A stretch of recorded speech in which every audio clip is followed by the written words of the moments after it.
Assalamualaikum warahmatullahi wabarakatuh. Perkenalkan, nama saya Siti Amalia. Saya dari kelompok 8. Di sini kelompok kami akan menjelaskan materi mengenai sistem ekskresi atau sistem pengeluaran pada hewan. Terlebih dahulu saya di sini akan menjelaskan apa itu pengertian dari sistem ekskresi.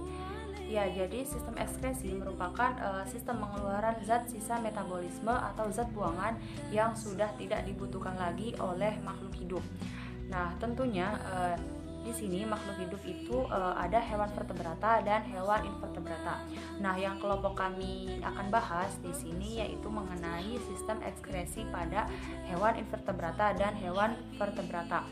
Nah, tentunya untuk mengeluarkan cairan atau zat sisa metabolisme tersebut, hewan invertebrata maupun hewan vertebrata ini memerlukan suatu alat atau organ. Nah, dan tentunya juga alat atau organ dari hewan vertebrata dan hewan invertebrata ini berbeda. Misalnya pada hewan invertebrata ini mempunyai organ ekskresi berupa vakuola kontraktil, protonefridium, metanefridium, tubulus malpighi serta kelenjar hijau. Sedangkan pada hewan vertebrata atau hewan yang sudah memiliki tulang belakang itu mempunyai alat ekskresi berupa hati, kulit, ginjal, dan paru-paru. Organ pertama yang akan saya bahas yaitu ada vakuola kontraktil. Vakuola kontraktil merupakan suatu alat ekskresi pada hewan bersel tunggal, misalnya yaitu pada hewan protozoa. Nah, protozoa mempunyai alat ekskresi berupa vakuola kontraktil karena pada protozoa ini tidak memiliki organ pengeluaran khusus sehingga zat sisa metabolismenya dikeluarkan melalui rongga berdenyut atau vakuola kontraktil. Protozoa juga bisa mengeluarkan zat sisa metabolismenya melalui kulit secara difusi dan osmosis, contohnya pada amuba dan paramecium. Vakuola kontraktil ini memiliki bentuk yang bulat, terdapat cairan serta terdapat membran. Nah, ciri utama dari vakuola kontraktil ini yaitu dapat berdenyut atau berkontraksi karena kegiatan memompa regulernya. Nah, selain itu, vakuola kontraktil juga memiliki beberapa fungsi, diantaranya yaitu sebagai alat ekskresi zat sisa yang berbentuk cair, mengatur kadar air di dalam sitoplasma, serta membantu pergerakan. Nah, vakuola kontraktil juga diperlukan karena di air tawar konsentrasi zat terlarut dalam sel lebih besar daripada di luar sel, sehingga sel terus-menerus menyerap air melalui osmosis. Organ yang kedua yaitu ada protonefridium. Protonefridium merupakan suatu alat ekskresi yang dimiliki oleh filum Platyhelminthes. Nah, organ protonefridium ini memiliki bentuk seperti pipa atau saluran yang tertutup. Di dalam protonefridium ini terdapat sel api yang dilengkapi dengan silia. Apabila jumlah silianya itu 1, maka disebut dengan solenosit. Dan apabila jumlah silianya itu banyak, maka disebut dengan flame cell atau sel api. Mengapa disebut dengan flame cell? Karena gerakan tersebut menyerupai api pada lilin. Gerakan flagela inilah yang nantinya akan berfungsi untuk mengatur arus dan pergerakan air ke sel api pada sepanjang saluran ekskresi. Organ yang ketiga yaitu ada metanefridium. Metanefridium merupakan suatu alat ekskresi dari hewan Annelida dan moluska. Pada cacing tanah yang merupakan anggota Annelida, setiap segmen dalam tubuhnya mengandung sepasang metanefridium, kecuali pada segmen pertama dan terakhir. Metanefridium juga memiliki 2 lubang. Lubang yang pertama yaitu berupa corong, disebut dengan nephrostom atau di bagian anterior dan terletak pada segmen yang lain. Metanefridium melakukan filtrasi, reabsorpsi, dan sekresi karena metanefridium ini berlaku seperti penyaring yang menggerakkan sampah dan mengembalikan substansi yang berguna ke sistem sirkulasi. Organ selanjutnya yaitu ada tubulus malpighi. Tubulus malpighi merupakan suatu alat ekskresi yang dimiliki oleh filum insekta, terutama pada belalang. Nah, yang fungsinya itu sama seperti ginjal pada vertebrata. Pembuluh malpighi berupa kumpulan benang halus yang berwarna putih kekuningan dan pangkalnya melekat pada pangkal dinding usus.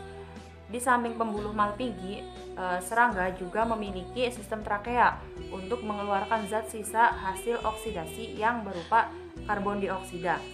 Sistem trakea ini berfungsi seperti paru-paru pada vertebrata. Pembuluh Malpighi terletak di antara usus tengah dan usus belakang. Saat cairan bergerak lewat bagian proksimal pembuluh Malpighi, bahan yang mengandung nitrogen diendapkan sebagai asam urat, sedangkan air dan berbagai garam diserap kembali biasanya secara osmosis dan transport aktif. Asam urat dan sisa air masuk ke usus halus dan sisa air akan diserap lagi. Kristal asam urat dapat diekskresikan lewat anus bersama dengan feses. Selanjutnya yaitu organ pengeluaran pada hewan, yaitu kelenjar hijau. Nah, kelenjar hijau ini berupa sepasang bangunan yang lebar yang terletak di bagian bawah kepala, anterior esophagus. Nah, kelenjar hijau ini terdiri atas bagian glanduler berwarna hijau. Fungsi kelenjar hijau ini untuk membuang sisa metabolisme tubuh. Kelenjar hijau memiliki suatu kantong yang berujung buntu yang disebut dengan pundi-pundi. Nah, pundi-pundi ini berhubungan dengan saluran nefridia dan berakhir pada kandung kemih. Selanjutnya ada nefron pada vertebrata. Nah, nefron adalah organ fungsional terkecil penyusun ginjal yang merupakan organ pengeluaran utama pada vertebrata. Nah, ginjal tersusun dari atas sejumlah besar nefron.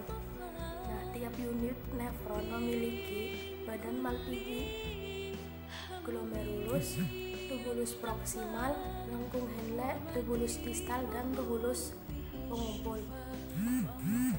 Ginjal vertebrata membentuk urin melalui proses filtrasi, reabsorpsi, dan sekresi.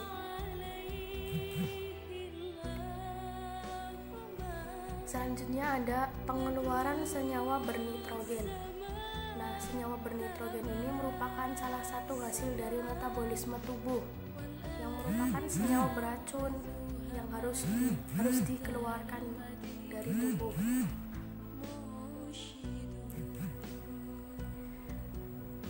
Nah, nitrogen itu diperoleh dari hasil pengeluaran protein dan asam nukleat dalam proses perolehan energi.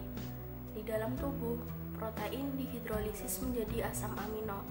Namun, karena hewan tidak mampu menyimpan kelebihan asam amino, sehingga mengakibatkan zat tersebut harus segera dikeluarkan dari tubuh atau mengalami metabolisme lebih lanjut.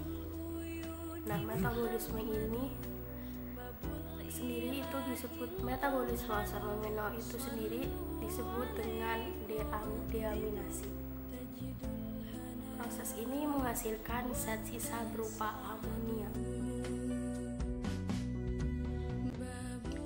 Oke, penjelasan selanjutnya yaitu mengenai pengeluaran nitrogen dalam bentuk amonia. Nah, hewan-hewan yang mengeluarkan nitrogen dalam bentuk amonia ini disebut hewan amonotelik. Nah, hewan amonotelik ini umumnya yaitu invertebrata akuatik atau invertebrata yang hidup di dalam air. Namun ada juga seperti ikan karper dan ikan mas. Nah, intinya adalah hidup di dalam air. Kenapa? Karena amonia ini sifatnya sangat toksik dan dapat merusak atau membuat gangguan pada sel yang ada pada hewan. Namun, selain sifat toksiknya yang tinggi ini, amonia juga sangat mudah larut di dalam air. Inilah kenapa hewan-hewan akuatik tidak masalah jika di dalam tubuhnya terdapat amonia, karena saat amonia masuk ke dalam tubuh hewan air, di dalam tubuh hewan ini sudah memiliki banyak air sehingga amonia ini akan cepat terlarut. Dan apalagi jika sudah ada di luar sel hewan tersebut di mana habitatnya yaitu perairan, nah sifat toksik ini akan mudah hilang atau mudah dinetralisir oleh air. Nah, cara pengeluarannya bisa dari ginjal dan juga dari insang. Namun jika dari insang ini akan mengeluarkan lebih cepat daripada pengeluaran dari ginjal, setidaknya 6-10 kali lipat lebih cepat daripada pengeluaran dari ginjal.